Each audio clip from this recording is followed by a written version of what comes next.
Bismillahirrahmanirrahim. Assalamualaikum warahmatullahi wabarakatuh. Perkenalkan, saya Lia Yarunisa dengan NIM 18623500058 dari Fakultas Ilmu Pendidikan jurusan Pendidikan Anak Usia Dini.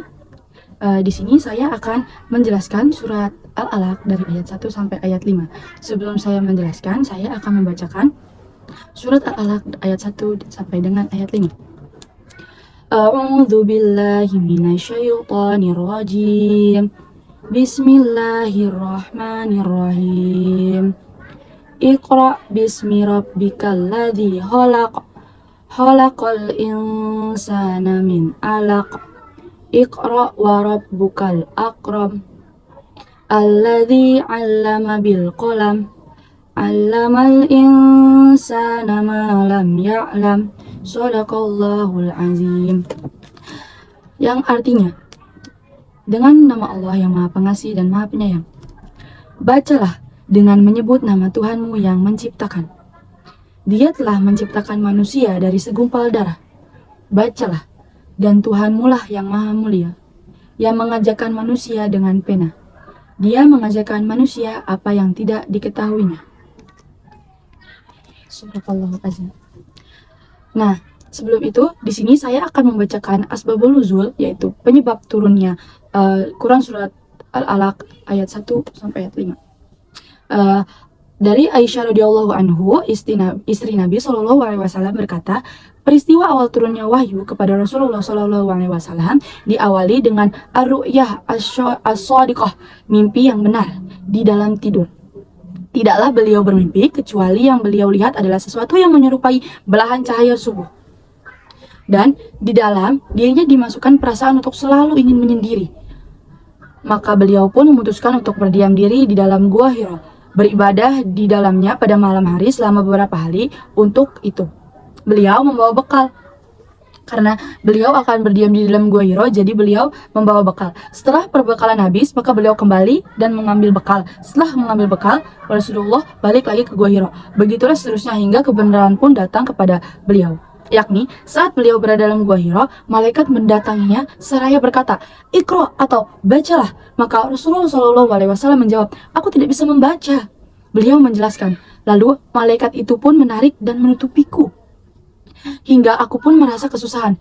Kemudian malaikat itu kembali lagi kepadaku dan berkata, "Bacalah." Aku menjawab, "Aku tidak bisa membaca. Ma ana biqori." Malaikat itu menarikku kembali dan menekapku hingga aku merasa kesulitan. Lalu memerintahkan kepadaku kedua kalinya seraya berkata, "Bacalah." Aku menjawab, "Aku tidak bisa membaca." Ia menarik lagi dan menekapku ketiga kalinya hingga kemudian aku merasa kesusahan. Kemudian malaikat itu menyuruhku kembali seraya berkata, "Iqra bismi rabbikal ladzi khalaq. Khalaqal insana min 'alaq. Iqra wa rabbukal akram." Hingga allamal insana ma lam ya'lam. Maka dengan badan menggigil, akhirnya Rasulullah SAW kembali kepada Khadijah seraya berkata, selimutilah aku, hingga perasaan takut beliau pun hilang. Setelah perasaan takut beliau hilang, setelah itu beliau berkata kepada Khadijah, "Wahai Khadijah, apa yang terjadi denganku? Sungguh, aku merasa khawatir atas diriku sendiri."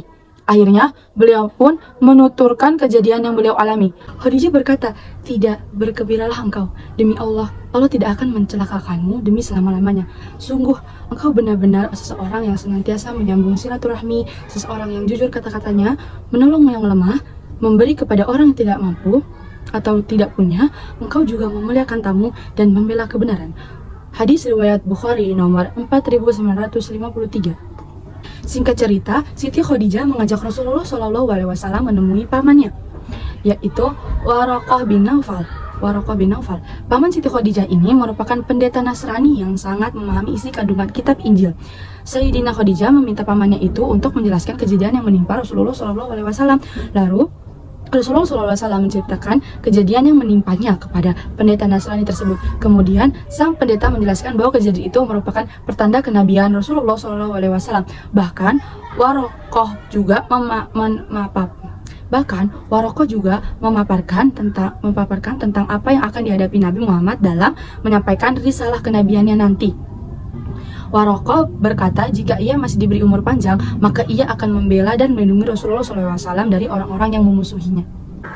Berikutnya saya akan membacakan tafsir surat Al-Alaq dari ayat 1 sampai ayat 5. Di ayat 1, Allah Subhanahu wa taala berfirman, "Iqra bismi rabbikal ladzi khalaq." Bacalah dengan menyebut nama Tuhanmu yang menciptakan.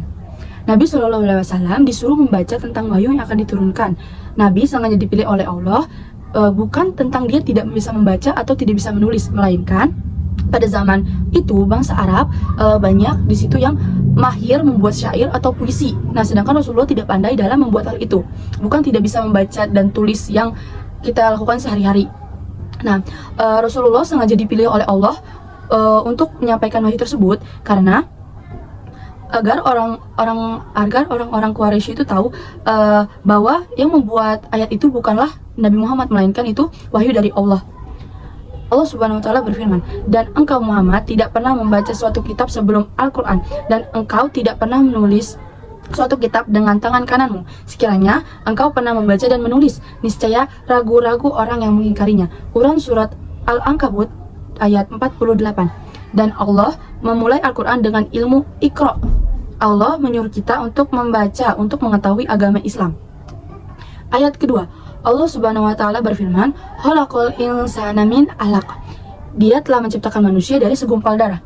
Allah ingin memberitahu kepada manusia bahwa Islam adalah agama yang benar, bukan buatan manusia dan bukan karangan manusia. Karena di zaman Nabi tidak ada ilmu medis yang menjelaskan bagaimana organ tubuh manusia kecuali mereka belajar dan menukil dari agama Islam. Ayat ketiga, "Iqra wa rabbukal akram." Bacalah dan Tuhanmulah yang maha mulia. Di sini Allah mengajarkan kepada manusia untuk memahami bahwa segala bentuk kemuliaan itu hanya milik Allah Subhanahu wa taala. Meskipun kita sering memuji orang dengan yang kayak baik sekali, tapi kita di depannya pasti harus pertama memuji nama Allah seperti Masya Allah, Alhamdulillah, dan lain-lain, karena segala kemuliaan itu bersumber dari Allah Subhanahu wa taala. Ayat keempat, "Alladzi 'allama bil qalam," yang mengajarkan manusia dengan pena. Di antara anugerah yang telah Allah berikan kepada manusia adalah sumber ilmu dengan pena, karena orang-orang Arab takala itu kurang perhatian dengan tulisan.